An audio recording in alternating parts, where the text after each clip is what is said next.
Okay students, तो चलिए हम स्टार्ट करते हैं आज की क्लास।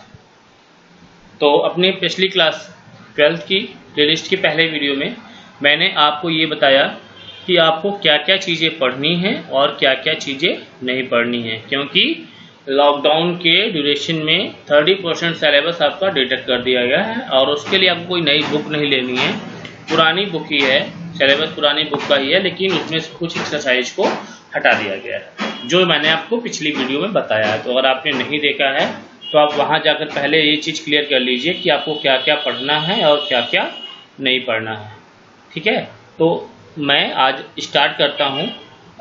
आज से मैं चैप्टर को 1 बाय 1 करके पूरा 13 चैप्टर तक का प्लेलिस्ट कंप्लीट करूँगा। तो पहला चैप्टर आपका क्या है? फलन एवं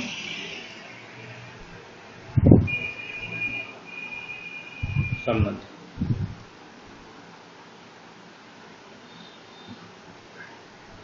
राइट, से इंग्लिश में क्या बोलते हैं? Function and relation. ठीक है, तो अब इस चैप्टर को स्टार्ट करने से पहले हम ये देख लेते हैं कि फलन क्या होता है, संबंध क्या होता है।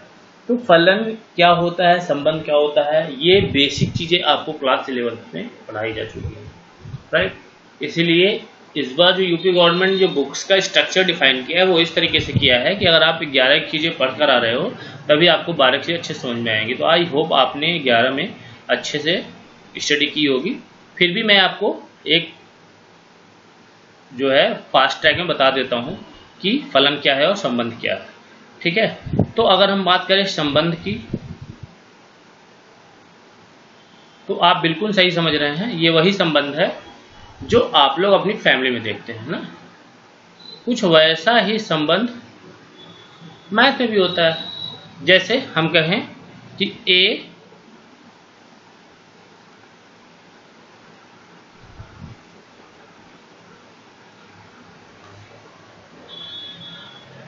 अब मैं आपसे कहता हूं ए संबंधित है बी से। ठीक है, ऐसा कहा मैंने। तो मैथ में इसे कैसे दिखाते हैं कि A cross A related to B, इस प्रकार से दिखाते हैं। ठीक है, अब अगर हमें ये कहना है कि ए और बी के अवयव, ए क्रॉस बी, ए बी के बीच संबंध है, उनके कुछ अवयव हैं, तो ऐसे कहेंगे कि A comma B related to A cross B. इसको ऐसे लिखते हैं टोटल। अब आप इस चीज को देखिए बहुत परेशान हो जाते हो, बहुत कंफ्यूज होते हो ना कि क्या लिखा हुआ है, यहीं पर प्रॉब्लम हो जाती है। तो जैसे थोड़ी देर के लिए बुक से कुछ एग्जांपल्स लेते हैं। मैं आपसे बोलूं कि मैं आपसे थोड़ी देर कहता हूं कि ए कॉमा बी ये बिलोंग करते हैं किससे? ए और बी के संबंध से बनने पर जो सेट मिलता है। राइट, अब वो इस प्रकार हैं कि ए बी का दोस्त है।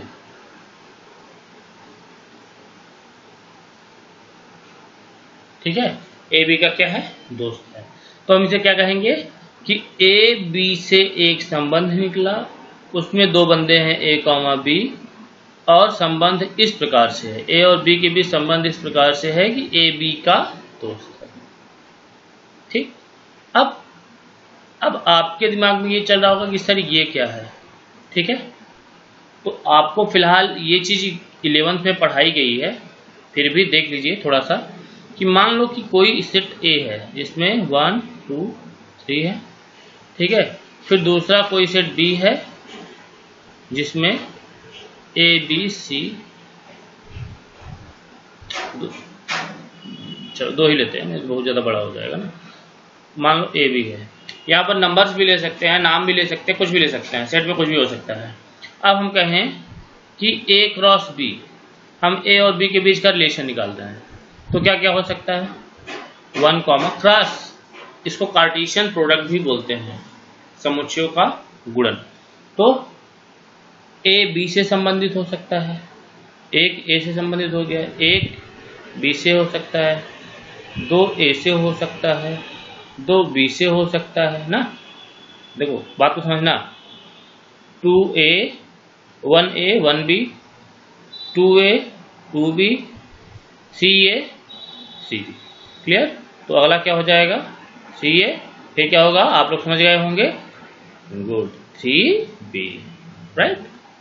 ठीक है, तो ये आपका कार्टेशियन प्रोडक्ट है। इस प्रकार से क्या निकालते हैं, कार्टेशियन प्रोडक्ट करते हैं, दो सेट के बीच संबंध स्थापित करते हैं। बात समझ में आई? तो ये तो हो गया कार्टेशियन प्रोडक्ट, राइट।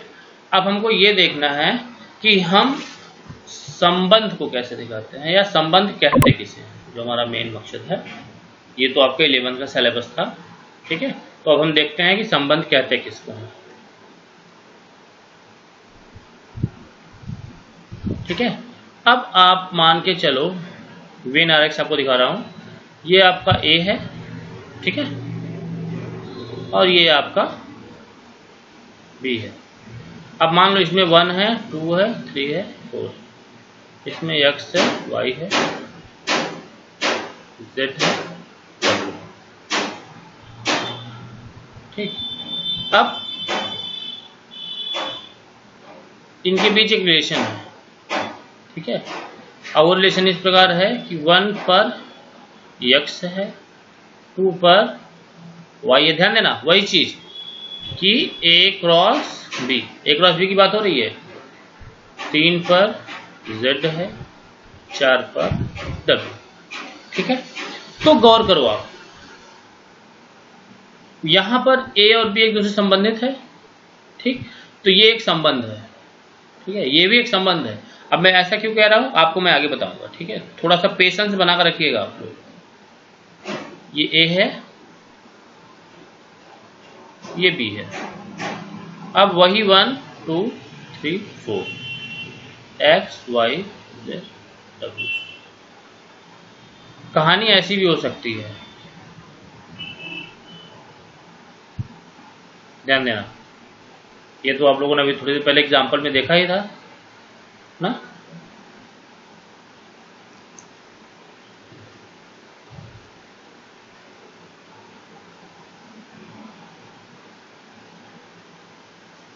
ठीक है, कहानी ऐसी भी हो सकती है, बात क्लियर। फिर हाँ ठीक है, दो ही आपको अवेलेबल समझने के लिए। तो ये बात समझ में आई कि ए और बी के बीच क्या है, कुछ ना कुछ रिलेशन है। तो इसी को क्या कहते हैं, यदि ए के अवयव बी से संबंधित है, ए और बी के बीच कोई संबंध है, तो उसी को मैथ में क्या कहते हैं, ए क्रॉस बी या ए बी का संबंध। इसे आप इस प्रकार से भी डिनोट कर सकते हो, ए आर बी, ठीक है, या ए आर। बात समझ आई? अब दोनों के बीच डिफरेंस समझते हैं कि फलन और बीच के संबंध के बीच डिफरेंस क्या है, ठीक है। तो इसके लिए हम एक एग्जांपल लेते हैं। अब थोड़ी देर के लिए बात करते हैं फलन। तो देखो, अगर रियलिटी की बात करें तो फलन भी एक संबंध ही है, ठीक है। फलन भी क्या है, एक संबंध है, बल्कि फलन एक विशेष प्रकार का संबंध होता है जिसमें फलन एक स्पेशल केस का संबंध होता है, ठीक है। बात को समझना आप अच्छे से। क्या बोला मैंने कि फलन एक विशेष प्रकार का संबंध होता है जिसमें यक्ष के फलन, बीजगणित के हिसाब से समझते हैं, ज्यादा क्लियर होगा ना, नहीं तो आप बाद में कंफ्यूज होगे। तो जिसमें यक्ष का एक अवयव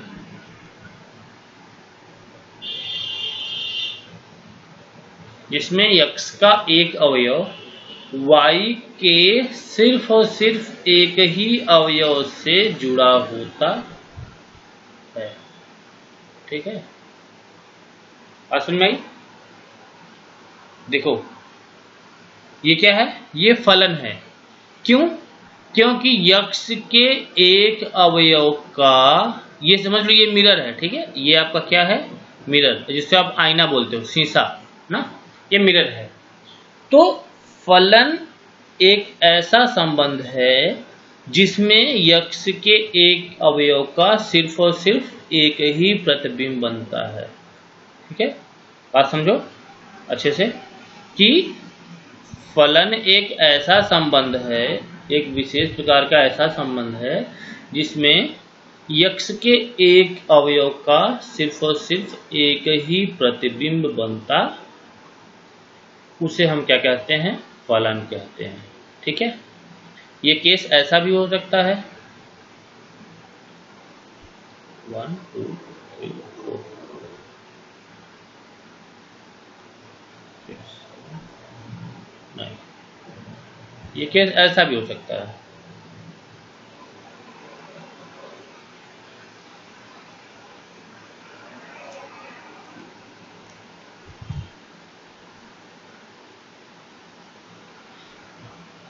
ठीक, अब यहां पर देखो, यक्ष के दो अवयव का एक ही प्रतिबिंब बन रहा है, ये पॉसिबल है।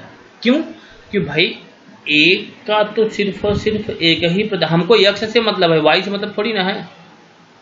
अंदर शीशे में आईना बन रहा है वो ठीक है, प्रतिबिंब बन रहा है ठीक है, लेकिन हमको तो अपने आप से मतलब है ना, बाहर हम खड़े, अगर हम ही नहीं तो आईना कैसा, प्रतिबिंब कैसा बनेगा। ठीक है, तो ये ध्यान दो आप, यक्ष के एक अवयव के लिए वाई का तो एक ही इमेज है। जैसे अगर एक देखेगा तो उसको क्या दिखेगा, सिर्फ और सिर्फ 6 ही दिखेगा, कोई दूसरा तो दिखेगा नहीं। और अगर 2 देखेगा तो उसको भी सिर्फ और सिर्फ 6 ही दिखेगा, दूसरा नहीं दिखेगा। लेकिन अगर इसी को थोड़ी देर के लिए आप देखिए, अब थोड़ी देर के लिए हम क्या करते हैं, इसी का अपोजिट देखते हैं।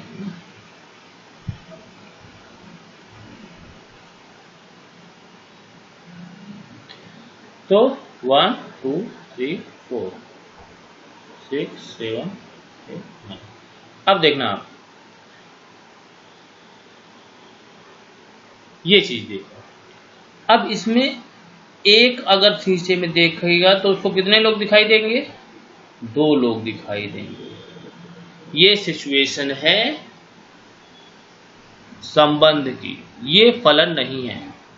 ठीक है, ये फलन नहीं है, क्योंकि यक्ष के एक अवयव का एक से अधिक प्रतिबिंब बन रहा है। बात समझ में आई? तो आपको समझ में आ गया ना, फलन किसे कहते हैं, संबंध किसे कहते हैं। फलन संबंध के बीच डिफरेंस समझ में आया कि यक्ष के एक अवयव का सिर्फ और सिर्फ एक ही प्रतिबिंब बनना चाहिए, उसे फलन कहते हैं। अगर यक्ष के एक अवयव का एक से अधिक प्रतिबिंब बनता है तो उसे संबंध कहते हैं, उसे सिर्फ और सिर्फ संबंध कहते हैं, फलन नहीं। ठीक है, बात समझ में आ गई? ठीक, अब इसको थोड़ा सा हम लोग ग्राफ से देखते हैं ना, ग्राफ से देखते हैं तो थोड़ा सा अगर डाउट होगा तो और ज्यादा क्लियर हो जाएगा। अब आई होप आप लोगों ने इसको तो देखा ही होगा, सब लोगों ने इसको देखा होगा, कार्टेशियन प्लेन, कार्टेशियन प्लेन है ये ना आपका। यहाँ पर मान लो कोई वैल्यू है, यहाँ पर ऐसे इसमें क्या होगी, नंबर्स होते हैं।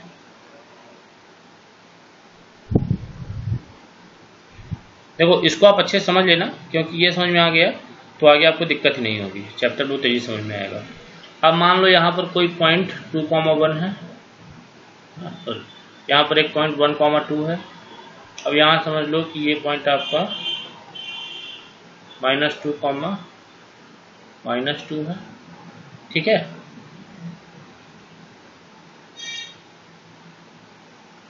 अब यहाँ पर मान लो कोई पॉइंट है 4, हम क्या करते हैं, तीनों को ज्वाइन कर देते हैं। ठीक है, देखो यक्स के -2 के लिए y की कितनी वैल्यू है, -2 है। और कहीं दिख रही है वैल्यू, यक्स के -2 के लिए और कहीं वैल्यू आपको दिख रही है, दूसरा कोई पॉइंट नहीं दिख रहा है। ठीक है, यक्स के 1 के लिए y कहीं और दिख रहा है आपको, यक्स का 1 कहीं और नहीं दिख रहा है ना, सिर्फ यहीं पर है, और उसकी सिर्फ एक ही वैल्यू है, क्या है वो, 2। यक्स की 2 के लिए y की सिर्फ एक ही वैल्यू है, वो क्या है, 4। तो हम देखें तो ये जो सीधी रेखा है,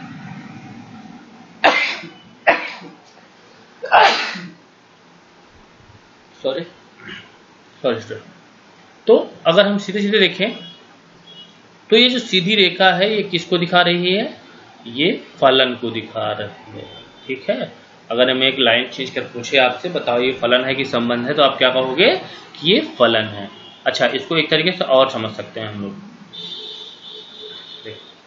इसको हम चाहें तो एक तरीके से और समझ सकते हैं। सपोज दैट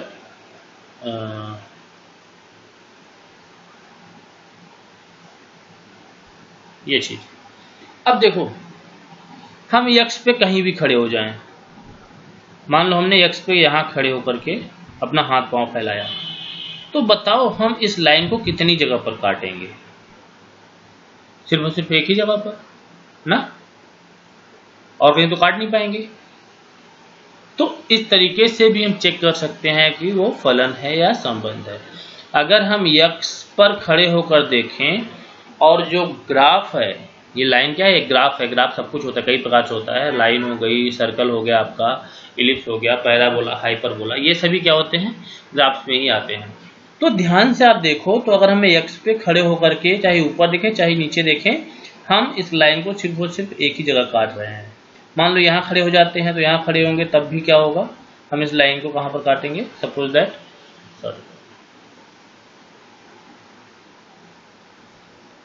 हम यहाँ पर काटेंगे। मान लो यहाँ पर खड़े हो जाते हैं तो कहाँ काटेंगे? यहाँ पर काटेंगे। तो हम यक्ष पर कहीं भी खड़े हो जाएं, एकदम ये चीज एकदम क्लियर है, साफ साफ दिख रही है कि हमें y पर सिर्फ और सिर्फ एक ही मान प्राप्त होगा। यहाँ खड़े हुए तो ये वाला मान प्राप्त हुआ, यहाँ खड़े हुए तो ये वाला मान प्राप्त हुआ, और जब यहाँ खड़े हुए तो y का ये वाला मान प्राप्त हुआ। ठीक है, तो ऐसे भी हम समझ सकते हैं ये क्या है? फलन है। अच्छा, एक और आपको ग्राफ से समझ आते हैं कि सर कैसे क्लियर हो कि संबंध कब होगा। तो सपोज दैट आप इसको ले लो,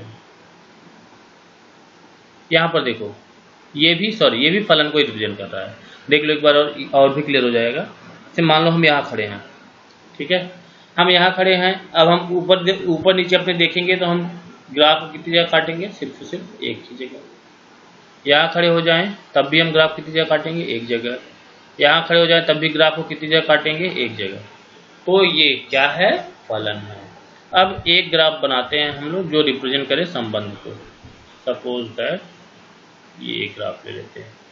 अब आप अच्छे समझो, देखो अगर हम यक्ष पर यहाँ खड़े हो जाएं तो हम y को कितनी जगह काट रहे हैं? 1 2 3 4 5।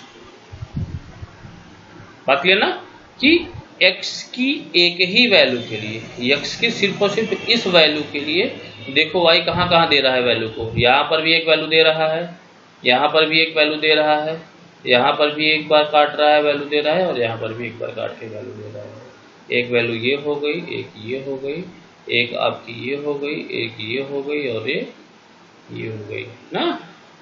बात समझ में आई? अच्छे से क्लियर हुआ? एक और देखो,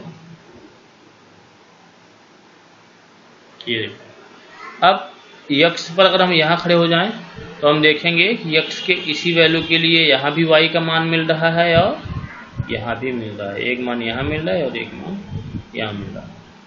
ठीक, ये अगर यहाँ खड़े हो जाएं तो एक मान यहाँ मिल रहा है और एक मान यहाँ मिल रहा है। तो आई होप अच्छे से आपको समझ में आ गया होगा कि अगर यक्ष के एक मान के लिए y का सिर्फ और सिर्फ एक ही मान है तो उसे हम फलन कहते हैं, और अगर यक्ष के एक ही मान के लिए y के एक से अधिक मान है तो उसे हम संबंध कहते हैं। क्लियर? चलिए तो अब आगे बढ़ते हैं संबंधों के प्रकार।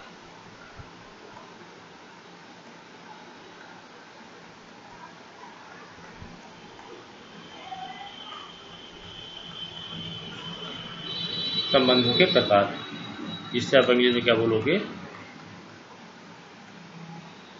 Types of.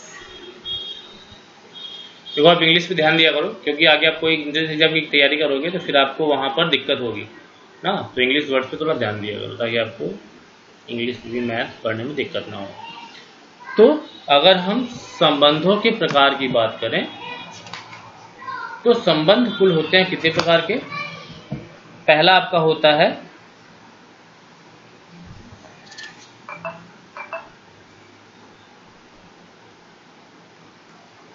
स्वतुल्य,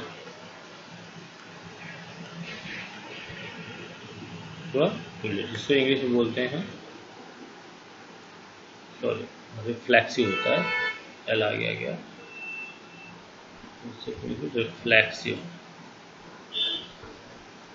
reflexive relation.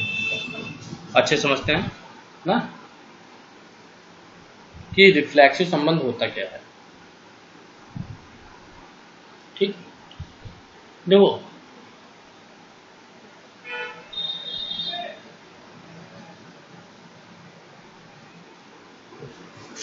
एक मिनट, थोड़ा सा वीडियो को पॉज करना पड़ेगा, छोटा सा काम है मगर छोटा है।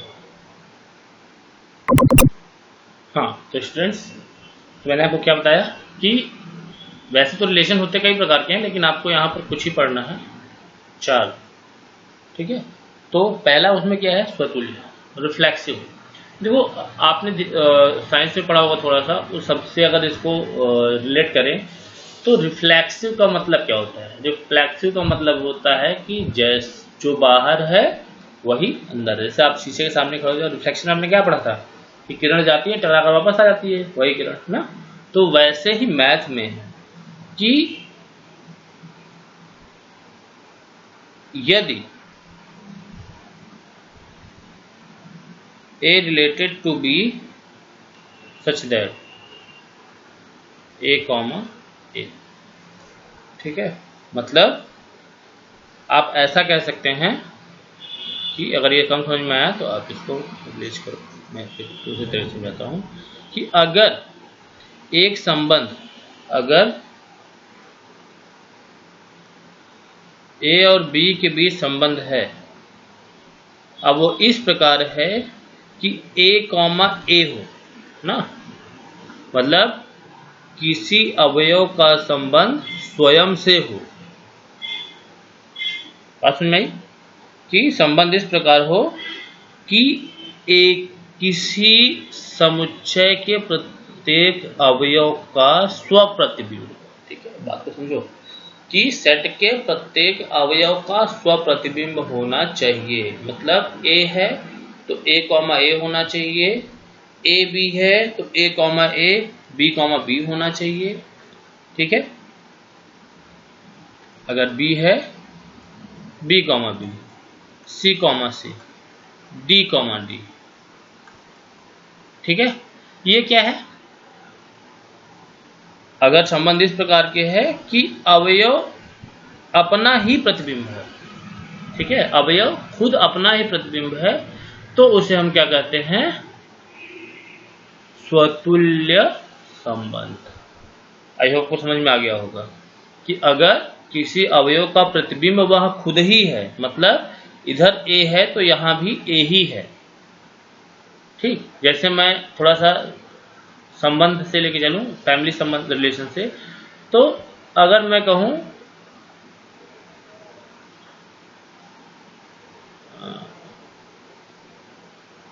नहीं, फैमिली संबंध में ये सेट नहीं बैठेगा, आप यहीं पर सुनो, ज़्यादा बेटर होगा ना, कि A, A है, ठीक है, या B, B है, C, C है। यहाँ पर अवयव का प्रतिबिंब वह खुद ही है। तो जहाँ पर ऐसी सिचुएशन हो कि अवयव का प्रतिबिंब वह खुद ही हो, वहाँ पर स्वतुल्य संबंध होता है। ठीक है, अब जैसे थोड़ा सा एक सेट से लेकर चलते हैं और हम समझते हैं कि हम किसी रिलेशन को संबंध करते हैं। अब सपोज दैट हमने कहा आपसे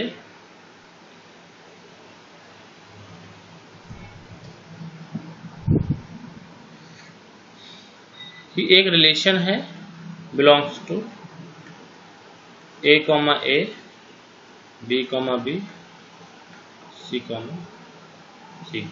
ये संबंध कैसा है, ये संबंध आपका क्या है, तो अतुल्य है। क्यों? क्योंकि इसमें a कॉमा ए भी है, b कॉमा बी है, c कॉमा सी है।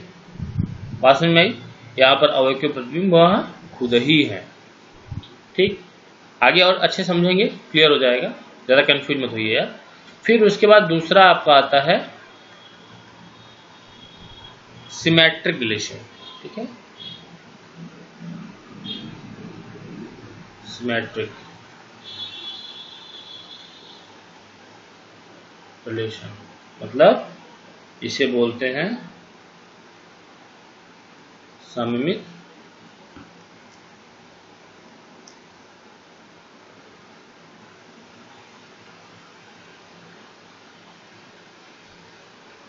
संबंध। ठीक है, अब देखो, आप समझो सममित संबंध किसे कहते हैं।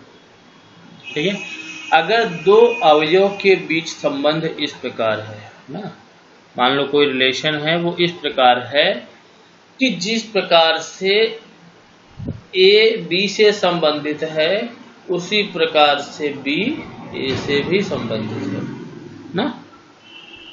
अगर जिस प्रकार से x y से संबंधित है उसी प्रकार से y x से संबंधित है तो उस संबंध को क्या बोलेंगे? सममित संबंध। जैसे राम श्याम का भाई है तो श्याम भी तो राम का भाई है, ये संबंध कैसा हो गया? सममित हो गया। लेकिन अगर मैं ऐसा कहूं कि राम सीता का भाई है तो सीता राम का भाई होगा क्या? बहन होगा ना। तो भाई बहन का रिश्ता क्या होता है? सममित नहीं होता है। लेकिन भाई भाई का रिश्ता क्या होता है? सममित होता है। दोस्त दोस्त का रिश्ता क्या होता है? सममित होता है। जैसे अगर राम श्याम का दोस्त है तो श्याम भी राम का दोस्त ही। बात समझ में आई? बाप बेटे, अब आप बताओ बाप बेटे का संबंध क्या सममित होगा? भाई बिल्कुल नहीं होगा सममित। क्यों? क्योंकि अगर अर्जुन राधे का बाप है तो राधे अर्जुन का क्या है? अगर अर्जुन राधे का बाप है तो राधे अर्जुन का बेटा है ना, बाप नहीं है। बेटा बाप का बाप नहीं होता। ठीक है, बात समझ में आई? जैसे आप क्या हो? आप अपने पापा के बच्चे हो तो आपके पापा आपके बच्चे थोड़ी ना हो गए। तो ये रिश्ता क्या है? सममित नहीं है। तो कोई संबंध सममित तभी कहलाता है जब x y से जिस प्रकार संबंधित हो y x से भी उसी प्रकार संबंधित होना चाहिए। ऐसे संबंध को क्या कहते हैं?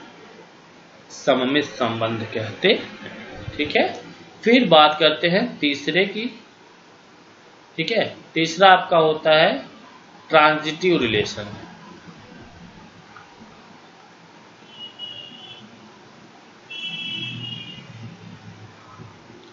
अब ट्रांजिटिव रिलेशन में क्या होता है आपका, जिसे बोलते हैं हिंदी में क्या बोलते हैं?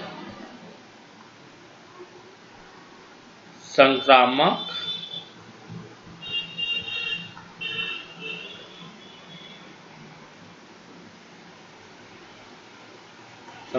संबंध। तो अगर हम ट्रांजिटिव रिलेशन की बात करें तो आप समझिएगा ट्रांजिटिव रिलेशन में क्या होता है?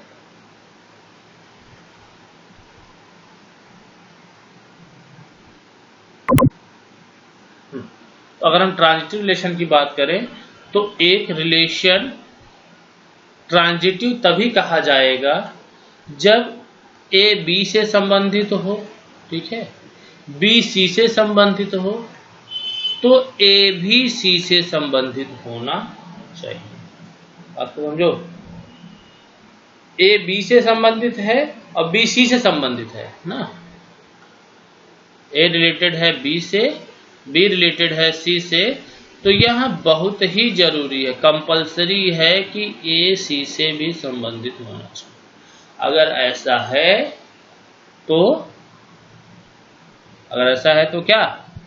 ऐसा है तो ये संबंध क्या कहलाएगा? संक्रामक कहलाएगा। क्लियर? बात समझ में आई?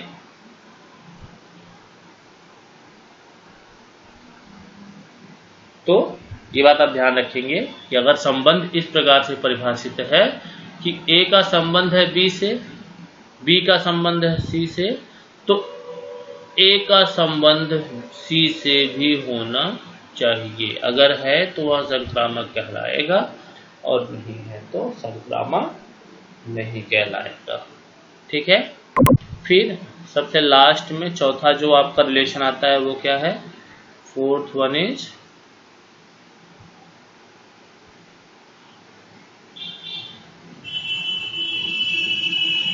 इक्विवेलेंट।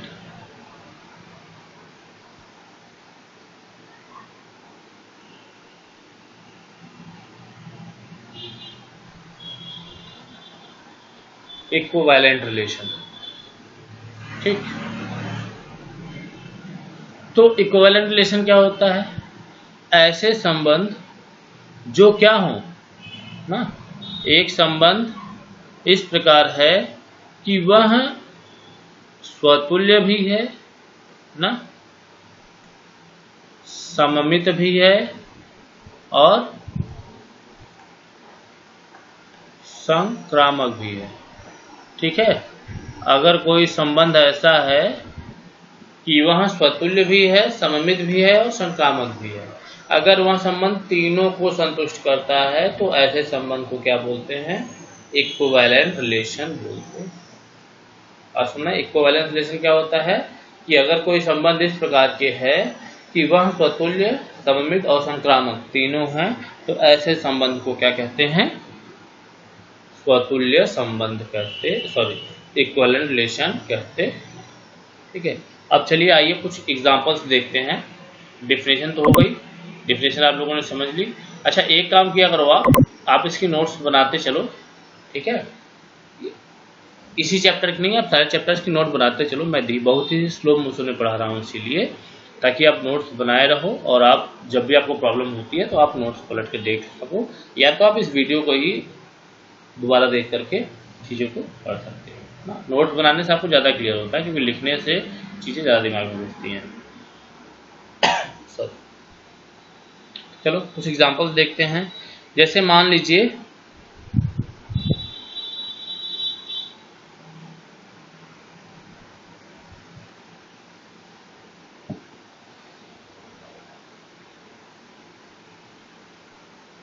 मैं आपसे कहता हूं कि टी क्या कर रहा है? टी एक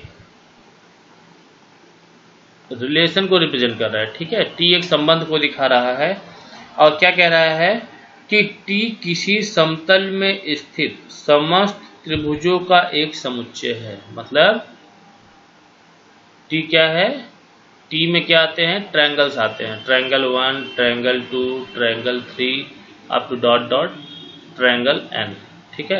मतलब इसमें ढेर सारे त्रिभुज आ रहे हैं, त्रिभुज ही त्रिभुज आ रहे हैं। तो आपको ये बताना है कि समुच्चय टी में r equals to T1 T2 T1, T2 के सर्वांगसम है एक संबंध है। सिद्ध कीजिए कि एक तुल्यता संबंध है। ठीक है। तुल्यता मतलब आपका क्या है? तुल्यता मतलब इक्विवेलेंट रिलेशन ना। इक्विवेलेंट रिलेशन मतलब वह स्वतुल्य भी होना चाहिए, सममित भी होना चाहिए और संक्रामक भी होना चाहिए। तो आइए देखते हैं। अब इसके लिए, इस प्रॉब्लम को समझने के लिए आपको एक छोटी सी चीज समझ में आनी चाहिए और आपको पता होना चाहिए कि अगर हम बात करें T1, T2 की,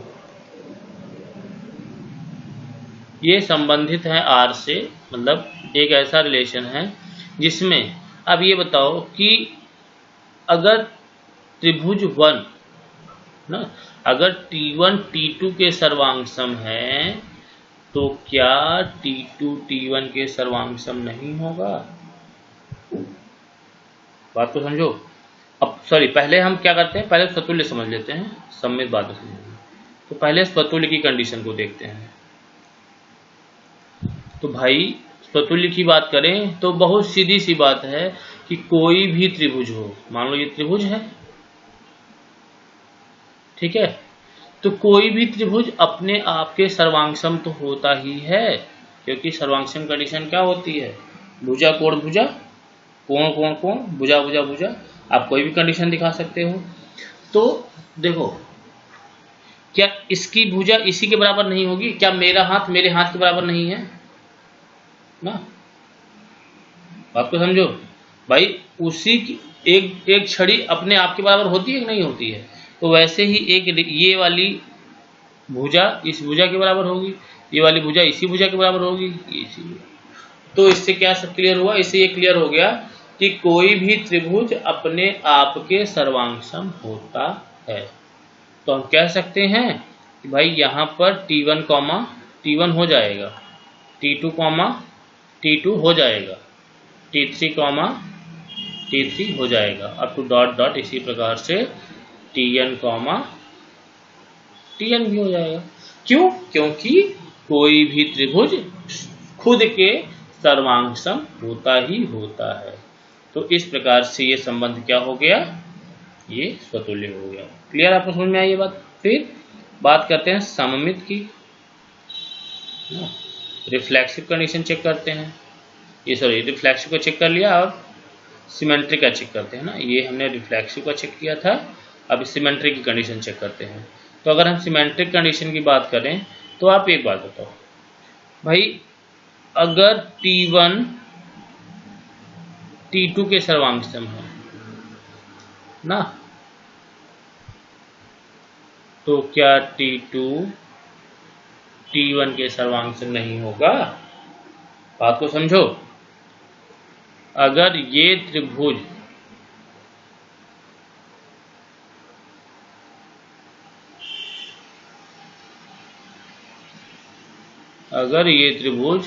ये त्रिभुज इसके सर्वांगसम है, अगर ये इसके सर्वांगसम है तो ये भी इसके सर्वांगसम होगा।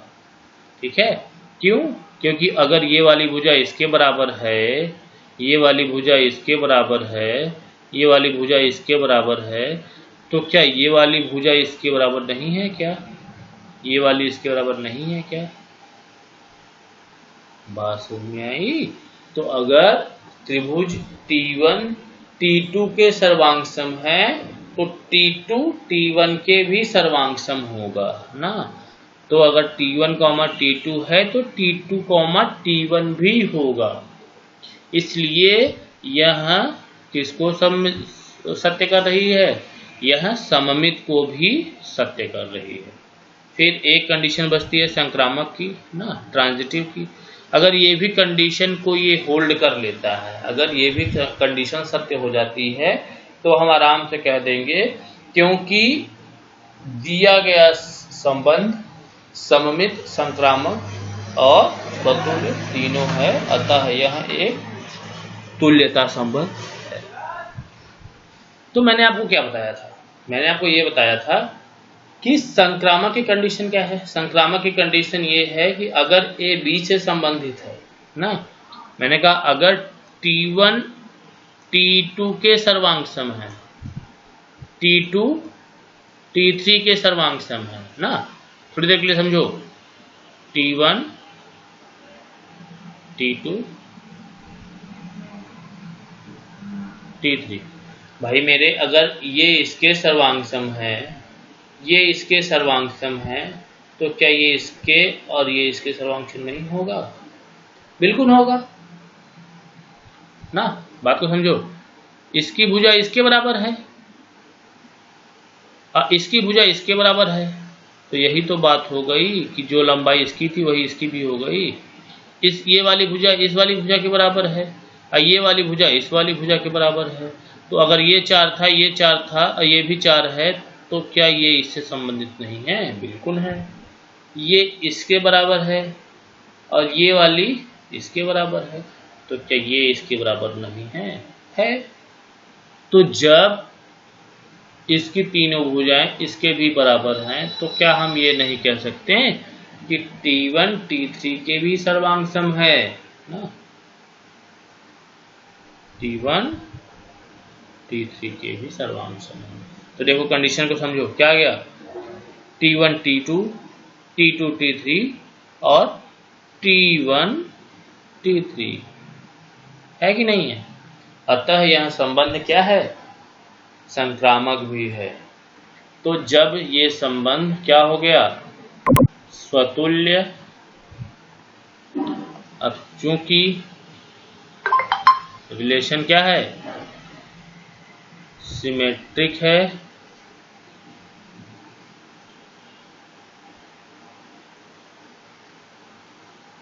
रिफ्लेक्सिव है, ट्रांजिटिव, क्योंकि संबंध सिमेट्रिक, रिफ्लेक्सिव और ट्रांजिटिव मतलब स्वतुल्य, सममित और संक्रामक तीनों हैं, इसलिए यहाँ एक क्या है, तुल्यता संबंध है। बात समझ में आई? आई होप आपको क्लियर हो गया ये चीज ना, कि यही रीजन है कि ये क्या है, तुल्यता संबंध को दिखा रहा है। फिर आइए एक उदाहरण और देखते हैं ना, एक उदाहरण और देखते हैं।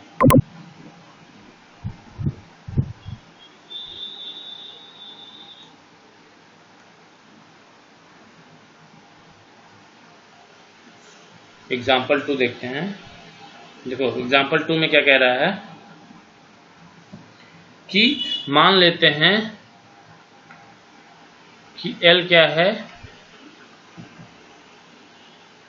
L दिखा रहा है समतल में स्थित समस्त रेखाओं को, समतल में स्थित समस्त रेखाओं का समुच्चय। ठीक है, मतलब L एक ऐसा सेट है, L एक ऐसा समुच्चय है जो समतल में स्थित सभी रेखाओं को रिप्रेजेंट कर रहा है। ठीक, तथा R बराबर L1 L2 पर लंब है, समुच्चय L में परिभाषित एक संबंध है। ठीक, अब यहाँ पर एक संबंध R बराबर L1 L2 इस प्रकार है कि L1 परपेंडिकुलर है L2 के। ये जानते हो ना किसका निशान है, ये परपेंडिकुलर का निशान है, लंब का। ठीक है,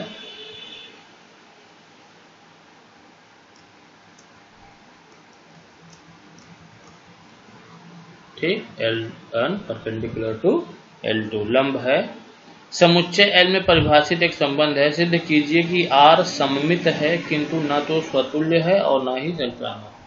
मतलब हमको ये दिखाना है कि ये जो संबंध कि L1 L2 पे लंब है, ये रिलेशन क्या है,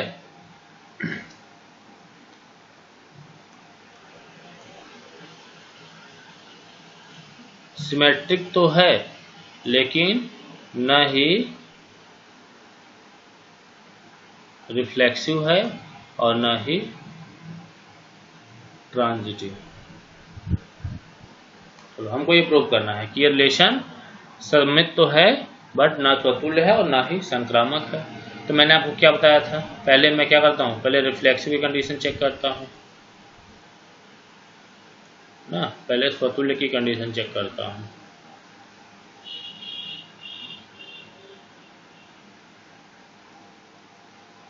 तो आप ये बताओ कि अगर ये लाइन इस लाइन पे खड़ी है, ठीक है, ये L1 है, L2 है, तो क्या L1 L1 के ऊपर खड़ा हो सकता है क्या? भाई अगर L1 ऐसा है तो क्या L1 ऐसा हो सकता है? ऐसा होगा तो ये गायब हो जाएगा। ठीक है, तो कोई भी रेखा स्वयं पर लंब नहीं हो सकती, कोई भी रेखा स्वयं पर लंब समांतर हो सकती है, मतलब अगर देखा जाए तो ये अपने आप के समांतर है। ठीक है, अगर ये रेखा ऐसी है तो ये अपने आप के समांतर है, लेकिन ये अपने आप पर लंब नहीं हो सकती।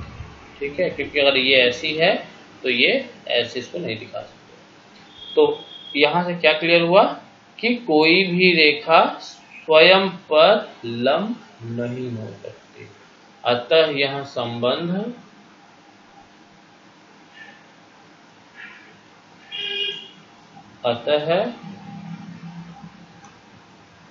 R belongs to L1 comma L1 संभव नहीं है। बात समझ में आई? क्योंकि कोई भी रेखा स्वतः पर लंब नहीं होती है, तो L1 कॉमा L1 हो नहीं सकता और L1 कॉमा L1 नहीं हो सकता, तो यह समतुल्य नहीं है। फिर बात करते हैं किसकी? सममित की। सममित की बात करते हैं। सममित मतलब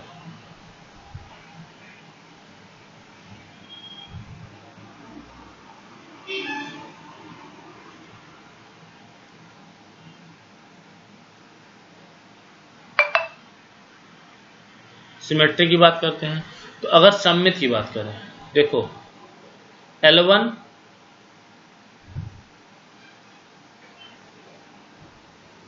लंब है L2 पर ना, L1 L2 पे लंब है, तो क्या L2 L1 पर लंब नहीं है?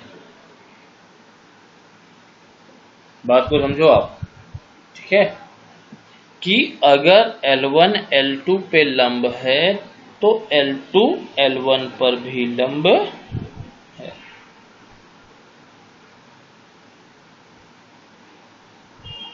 क्लियर? तो हम ऐसा कह सकते हैं कि L1 L2 पर लंब है, अगर L1 L2 पर लंब है तो L2 भी L1 पर लंब है। ये बिल्कुल पॉसिबल, ठीक है। अगर L1 L2 पे लंब है, देखो एकदम साफ साफ दिखा भी देता हूं मैं आपको, ये देखो, ठीक है। अब देखो, अगर ये L1 है, ये L2 है, तो अगर L1 जो है वो L2 पे लंब है, तो क्या L2 L1 पर लंब नहीं है? है ना? तो इसलिए L1 L2 पर लंब है तो L2 L1 पर भी लंब है, अतः यह सममित है। क्लियर? फिर बात करते हैं ट्रांजिटिव की।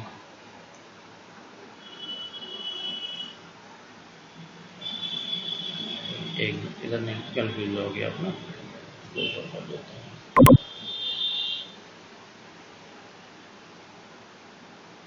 अब बात करते हैं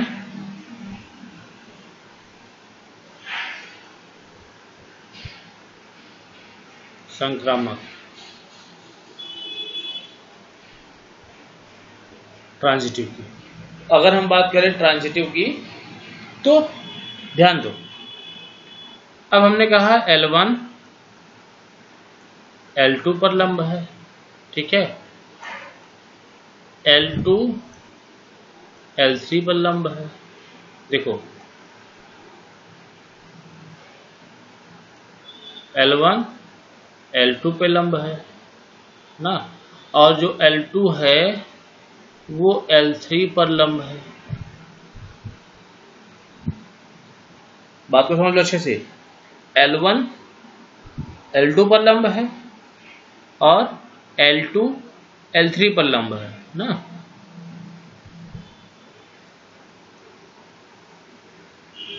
तो भाई ये बताओ, क्या L1 L3 पर लंब है क्या? बताओ बताओ, सोचो आप। L1 L2 पे लंब है, ठीक है, फिर यहाँ देख लो क्लियर इमेज, ये आपकी L1 हो गई, ये आपकी L2 हो गई। L1 तो L2 पे लंब है, नो डाउट ना, 90 डिग्री का एंगल बना रही है, लेकिन फिर जो L3 है ना, जो L3 है वो L2 पर लंब है, 90 डिग्री एंगल बना रही है, लेकिन क्या L1 और L3 लंब है? नहीं, क्योंकि ये कितने डिग्री का एंगल बना रही है? 0 डिग्री का एंगल बना रही है। हाँ? इन दोनों के बीच कोई एंगल ही नहीं है, तो अतः ये क्या है? L1 L3 पॉसिबल नहीं है। ठीक है, कह सकते हैं कि L1 L3 पॉसिबल नहीं है। तो अगर A, B, B, C, तो A, C होगा तभी तो संक्रामक होगा। तो अगर L1, L2 है, L2, L3 है, तो L1, L3 होना चाहिए था, लेकिन ऐसा है नहीं, तो यह संबंध संक्रामक भी नहीं है। ठीक है, अतः इससे सिद्ध होता है कि यह संबंध सिर्फ और सिर्फ क्या है, सममित है, ना तो स्वतुल्य है और ना ही संक्रामक है। बात समझ में आ गई? ठीक है, तो आप लोग क्या चाहते हैं, एक आध एग्जाम्पल और देखा जाए? चलिए आइए एक एग्जाम्पल और देखते हैं नंबर के थ्रू। ठीक है, उसके बाद मैं वीडियो को खत्म करूंगा, फिर एक्सरसाइज स्टार्ट करेंगे नेक्स्ट वीडियो से। ठीक, अब सपोज दैट मान लो, नेक्स्ट एग्जाम्पल में देखते हैं। जैसे मान लो उसने कहा कि एक समुच्चय है A इक्वल्स, ठीक है, 1, 2, 3। अब इसमें रिलेशन R है, और रिलेशन R इस प्रकार से है कि 1, 1 है, ठीक है, 2, 2 है, 3, 3 है, 1, 2 है, 2, 3 है। ठीक है, ये रिलेशन बनाया गया है किससे, A क्रॉस A से। ठीक है, यह पर रिलेशन किससे बनाया गया है, A क्रॉस A, मतलब A का A से ही क्रॉस गुणन करके ये संबंध बनाया गया है। तो आपसे पूछ रहा है जो संबंध बना है, यह संबंध क्या है,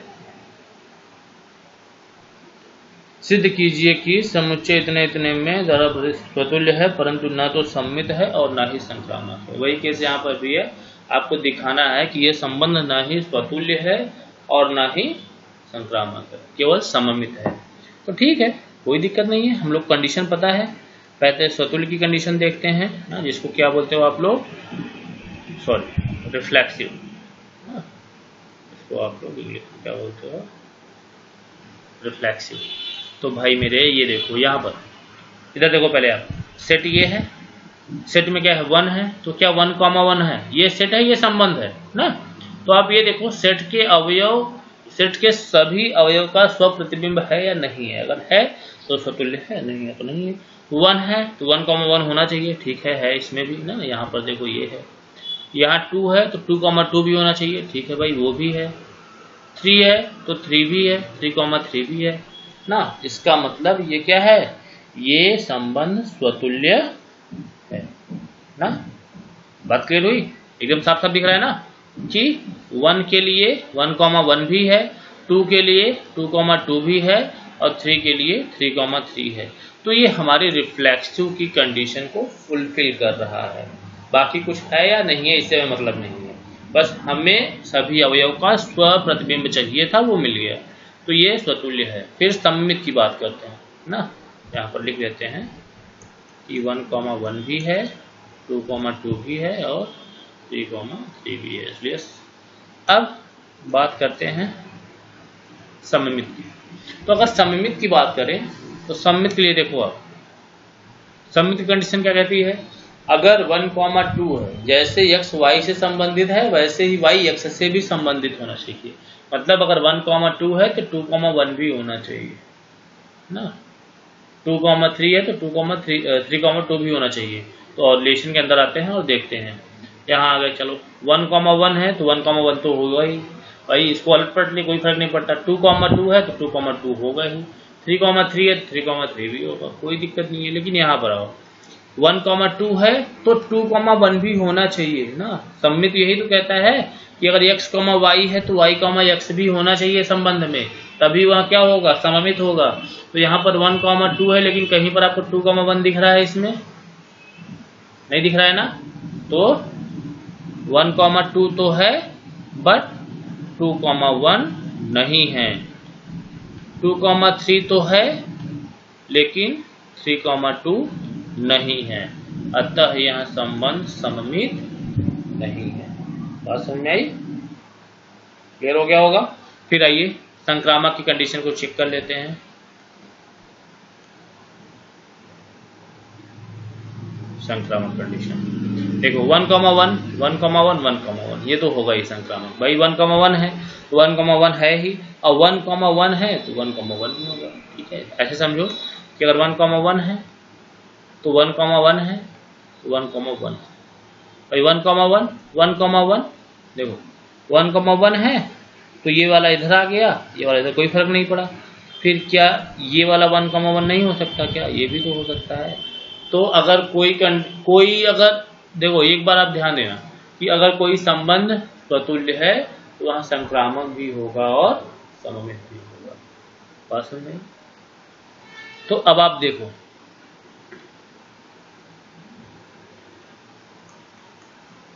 इसको सही है, ये भी सही है, ये भी सही, कोई दिक्कत नहीं है। लेकिन ये बताओ 2, 3 है ना, सॉरी 1, 2 है, 1, 2 है, 2, 3 है, x, y है, y, z है ना, ऐसा कुछ कि 1, 2 है, 2, 3 है।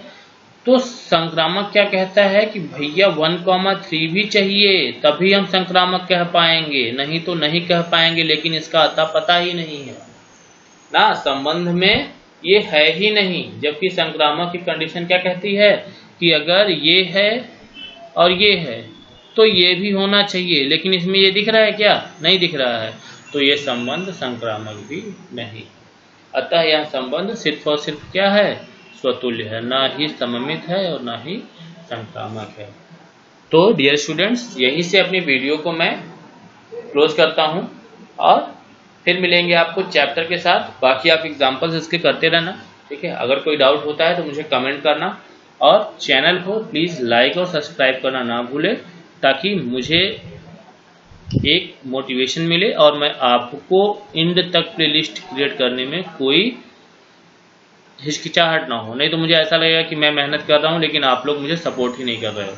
तो अगर मेरी वीडियोज़ को कोई देख नहीं रहा है ना, मेरी वीडियो कोई पसंद नहीं कर रहा है, तो मुझे वीडियो बनाने का कोई मतलब नहीं है। तो अगर आप चाहते हो कि मैं इस प्लेलिस्ट को कंप्लीट करूं, तो प्लीज़ आप चैनल को सब्सक्राइब करें और वीडियो को लाइक करें और बेल आइकन दबाना ना भूलें।